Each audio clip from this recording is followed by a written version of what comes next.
এটা আমি চেক করছিলাম আপনার দোকানে এসে, তাই না? এটার প্রাইস লিখছেন আপনি 1750 টাকা। আমি যখন এটা উঠাতে যাচ্ছিলাম আপনি আমাকে বললেন যে উঠাচ্ছেন কেন, সব ভোক্তাদেরকে তাই বলেন। 1050 টাকা ছিল এটার দাম, এটাকে বাড়াইছে কত, বাড়াইছেন 1750 টাকা করেছেন।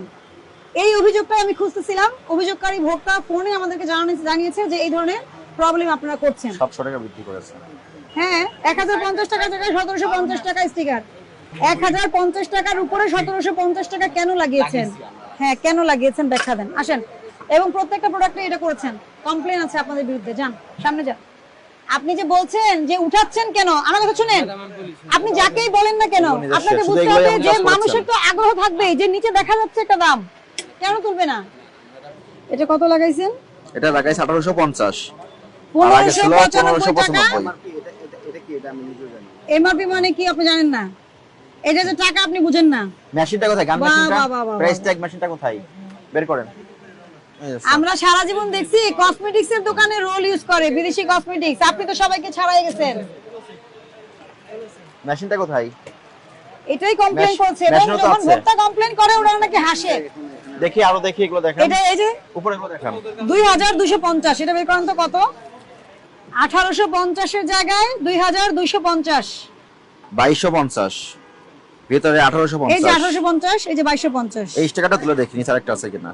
কি এটা কেন করছেন? ঠিক আছে, ভুল করছি, ঠিক আছে, বাট কিন্তু আমরা অন্যদের মতো যে দেখা যায় 800 টাকা টি-শার্টে 8.5 অন্যরা কি করেছে, অন্যদের ব্যাখ্যা অন্যরা দিবে, আপনারটা আপনি দেন। আপনি কি ডবল রেট করতে পারবেন? ডবল রেটের সুযোগ আছে? যে কোনো ভোক্তা, আমি কেন, যে কোনো ভোক্তাই তো এখানে আসলে দেখবে যে আপনি স্টিকার মারছেন, সে উঠাবে। এবং সুনির্দিষ্ট কমপ্লেন এসেছে, এবং আলপনা প্লাজা আমাকে বলেছে, অভিযোগকারী ফোনে বলেছে এটা তো ডবল প্রাইসিং হয়েছে। একটা প্রোডাক্টের প্রাইস কত একটা হবে, এখানে নিচে কম প্রাইস ছিল, আপনি এটাকে বাড়াই দিয়ে ঈদ উপলক্ষে বাড়াই দিয়ে এই কাজ করছেন। আবার বলতেছেন অন্যদের মতো করি নাই। তাই তো বলছেন অন্যদের মতো, অন্যরা তো ধরা দেন আপনি একটু। আর কে কে আছে একটু বলেন, আমাদেরকে তথ্য দেন। দেখেন মার্কেটে হ্যাঁ হ্যাঁ, সবারটাই দেখবো, সবারটাই দেখবো। এইটার কথা বলছিল, বুঝছেন? আমি ভুল করছি, এটা বেশক আমি ভুল করছি, অপরাধ করছেন, অপরাধ করছে, এটা আমি মানি। কিন্তু আমি মুনাফাটা যে কতটুকু, না না, আপনার মুনাফার কথা এখানে আসতেছে না। মুনাফার কথা কেন আসবে এখানে? আপনি যেটার মূল্য আগে 1850 ছিল, ওটার মূল্যে, ওটার ভিতরেই তো আপনার মুনাফা থাকবে। আপনি এই প্রোডাক্টটা কত করে কিনছেন? দেখা যায় আপনার এই 1600 টাকা। এই তো এতক্ষণ কি বলছেন? আপনি কিন্তু রং মেসেজ দিচ্ছেন। আপনি যেটা বলেছেন 1850 টাকা, আপনি তার উপরে লাভ করছেন মাত্র কত? 2250 টাকা বলছেন না? কত টাকা বেশি তাহলে? 400 টাকা বেশি। এটাই তো বলছেন আপনি। আপনার এই কথার মানে হচ্ছে 1850 টাকা আপনি কিনেছেন আর বিক্রি করবেন এত। আমাদের সেটা নিয়ে প্রবলেম না।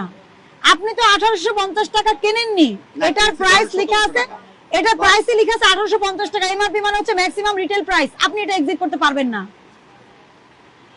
কথা বুঝছেন? আপনি কত পার্সেন্ট লাভ করবেন সেটা সরকার আপনাকে বলে দেয়নি। বলে দিলেও সেটা বলেছে সহনীয় মাত্রা বলেছে। আপনি কি করেছেন? যেটা মূল্য প্রাইস দেওয়া আছে সেটার উপরে আপনি নিজের দাম বসাইছেন।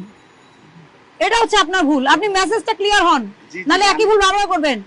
এটা ম্যাক্সিমাম রিটেল প্রাইস দিছে। একটা প্রোডাক্টের যখন এমআরপি থাকে ম্যাক্সিমাম রিটেল প্রাইস, ওইটা আপনি কখনো এক্সিট করতে পারবেন না। সে তেল আলাও পারবে না, আপনিও পারবেন না।